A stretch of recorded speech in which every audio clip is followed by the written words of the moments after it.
Beginnings of an SHTF situation are the absolute most critical time.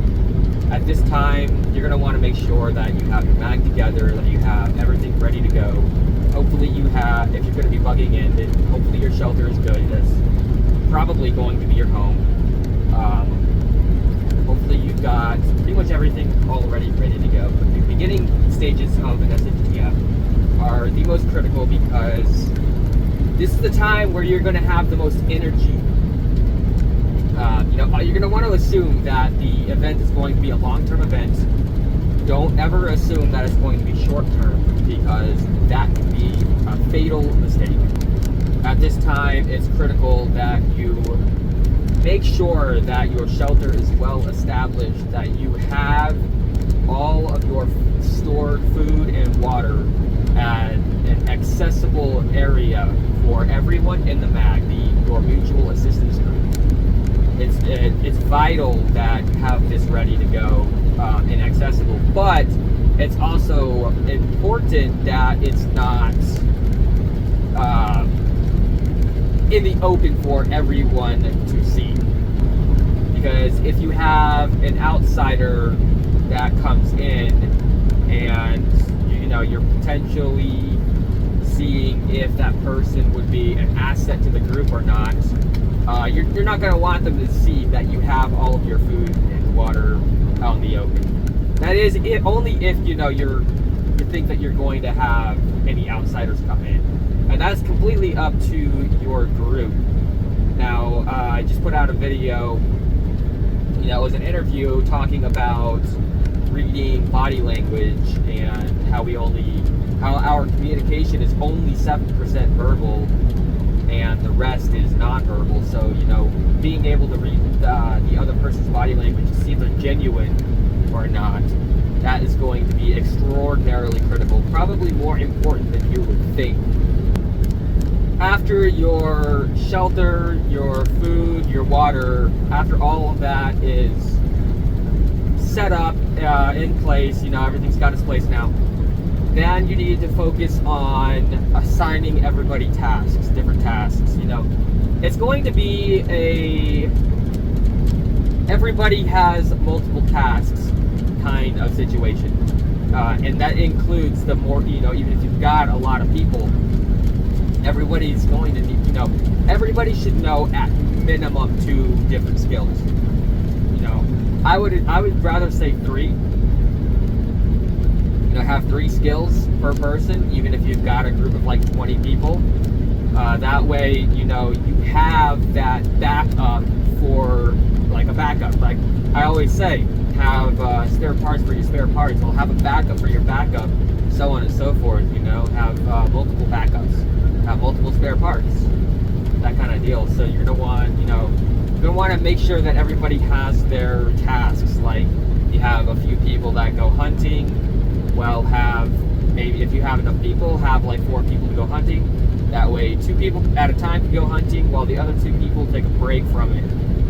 Maybe you have 4 people that collect water. We'll have 1 or 2 people collect water at one time while the others take a break from it, because that could be a very energy intensive task. So I want to get on the energy intensiveness. So the higher the energy intensive task, the more people that you're going to want doing it. That way you're not wearing them out prematurely. Another thing to have people knowing multiple tasks is, God forbid, something happens to someone. Well, maybe you lost somebody. Well, there's people that still know that task, so they can be replaced. I'm not saying that everybody is replaceable, but you're going to have that idea of, if something happens, that person's task was important, you're going to have somebody to take over that task now. That way, multiple people having multiple tasks, it's extremely important.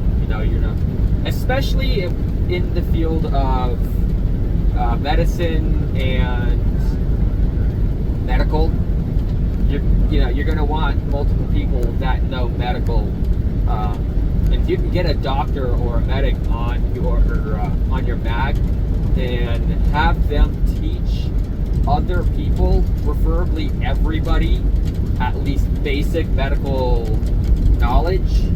Everybody should know basic medical knowledge, and maybe they should teach as many people as possible more advanced medical skills, how to identify a disease, how to identify certain injuries, how to treat certain injuries. Because a lot of the times in a SHTF situation or wartime, a lot of the things that kill people is more so related to diseases and non-combatant injuries. So like maybe you take a good fall, maybe the word good isn't the right word, but maybe you have a bad fall and somebody gets a head injury or somebody breaks a bone or something like that. You're going to want to have somebody that's going to know how to treat that injury, because in bad times, small injuries could be life-threatening. At this time, the very early stages, hopefully you have plenty of food and water stored for this kind of situation. Now, at this time, it's also going to be critical if you have the ability to preserve food, like smoking it, that kind of stuff, keeping food preserved, like fresh food, like turning it into jerky or some sort of, any kind of food preservation technique that you have that can preserve fresh food. You're going to want to do that right now as well, so you're not, you're not going to be using your stored food as much. You're not going to be dwindling down all your preps immediately. So if you have the ability to do so, this is the time where you're going to want to hunt and fish as much as you can and preserve every bit of food as you physically possibly can. And you're going to want to, after that, you're going to want to store it in a cool, dry location that it's not going to be susceptible to predators or ants or anything like that. You want to keep it safe. Because guys, food is extraordinarily important. That's what's going to give you your energy. Obviously, water is important, but food is what's going to give you your energy. And hopefully, right now, if you are not in the city, if you've got some land, hopefully, right now, you've got a garden. But if you don't, I guess I understand. But if you don't have a garden right now already set up, the early stages of an event, you're going to want to plant all of your crops right away, so long as it is a viable time to plant them. If you're in the dead of winter, obviously you're not going to be planting crops. So the very moment that you get the good weather for crop planting, you're going to want to make sure you get those plants in the ground. That way you can start harvesting your food as soon as you possibly can. Because while you may have all your prepared food and everything, conserving your prepared food is vital. You're going to want to use as little of your prepared food as you possibly can. You're going to want to make sure that you're eating fresh food as much as possible. So planting your crops and harvesting your crops, and you're going to want to make sure that you plant enough to feed everybody. And if that's not possible, then you're going to want to plant as much as you possibly can. That way you're making a less dent in your preps than you should, and you can store your preps for times of like winter time where you're not going to be able to harvest crops or anything like that, or food's going to be more scarce. So keep your preps, even in a time of SHTF, keep your preps there. Try not to use them if you don't have to.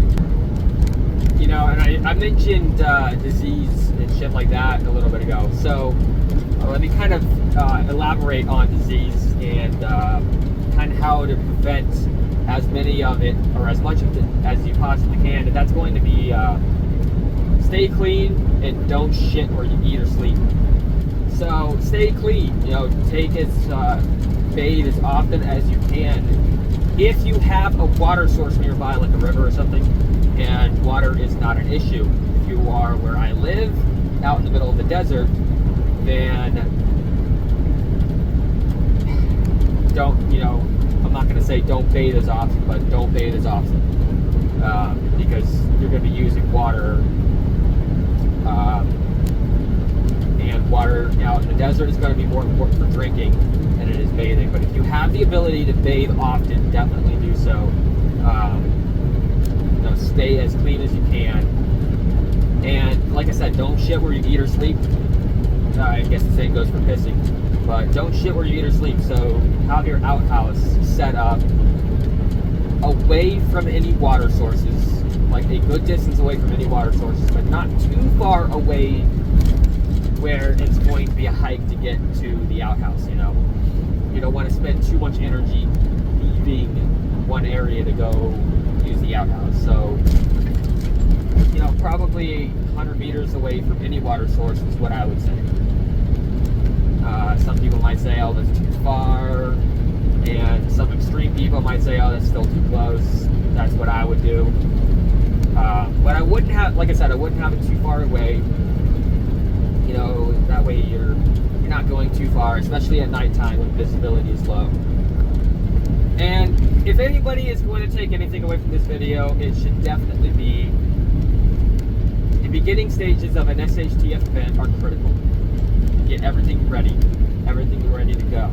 Don't shit where you eat or sleep. Make sure that you stay clean, and that energy intensive duties should definitely be done early on. That includes like building any kind of structures that you would need. That way you're not having to do any of this shit while, later on into the event. You're not using as much energy later on into the event. You're using your energy that you have right now while you have plenty of it. And not when, you're more tired, you haven't had as many calories. That's why it's extremely important to get